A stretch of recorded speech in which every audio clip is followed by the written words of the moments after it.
O que você está prestes a testemunhar é a história secreta que a mídia tentou esconder. Um confronto absurdo que abalou a família de Leonardo e Zé Felipe, expondo uma verdade que você precisa conhecer agora. Prepare-se, porque Daniel, o cantor que eles achavam que não tinha mais voz, não deixou barato a humilhação pública. Você vai descobrir os bastidores chocantes de um dia que mudou tudo, revelando o que acontece quando a fama se choca com a verdade. Fique até o final, porque o desfecho é imprevisível. Era uma tarde de céu nublado em Goiás. A estrada de terra vermelha, ainda molhada pela chuva da noite anterior, levava Daniel à fazenda da família Costa. Ele dirigia seu próprio carro, sem o séquito de seguranças ou assessores. No banco do carona, apenas um violão antigo e um bolo caseiro, um gesto simples de amizade sincera para a Poliana. Ele não vinha por holofotes, mas por algo muito mais valioso, um coração que se importava.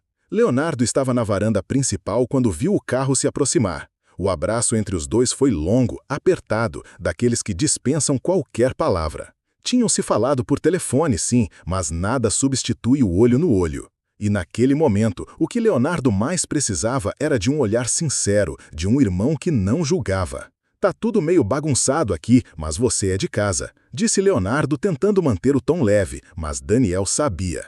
Por trás daquele sorriso disfarçado, um turbilhão se escondia. A separação de Zé Felipe e Virgínia havia abalado a família por completo. As notícias corriam soltas na imprensa, os vídeos antigos do casal circulavam nas redes como fantasmas de um tempo que parecia mais estável. Mas dentro da fazenda, o clima era de um luto silencioso. Foram para a varanda dos fundos, com vista para o pomar. Leonardo trouxe 2 cadeiras de palha, café coado e silêncio.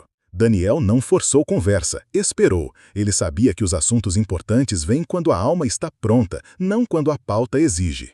E não demorou. Zé Felipe apareceu. Sem camisa, cabelo bagunçado, uma expressão que misturava cansaço e uma desconfiança quase palpável. Ao ver Daniel, um sorriso contido surgiu. "E aí, mestre, veio fazer visita?" Daniel se levantou, o abraçou com firmeza. "Vim ver como vocês estão, só isso, nada de papo de programa, nada de exposição, vim porque me importo." Zé assentiu com os olhos, sentou-se ao lado do pai.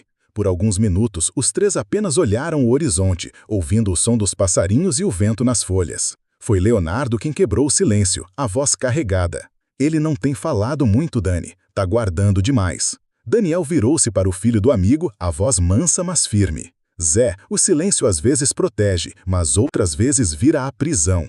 Eu não vim aqui para perguntar nada, mas se tiver algo entalado aí, esse é o lugar." Zé Felipe respirou fundo, olhou para o chão, mexeu nas próprias mãos.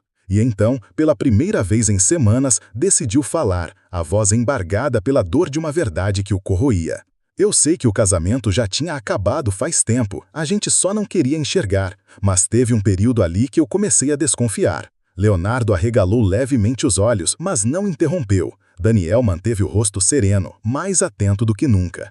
Zé continuou, cada palavra um peso.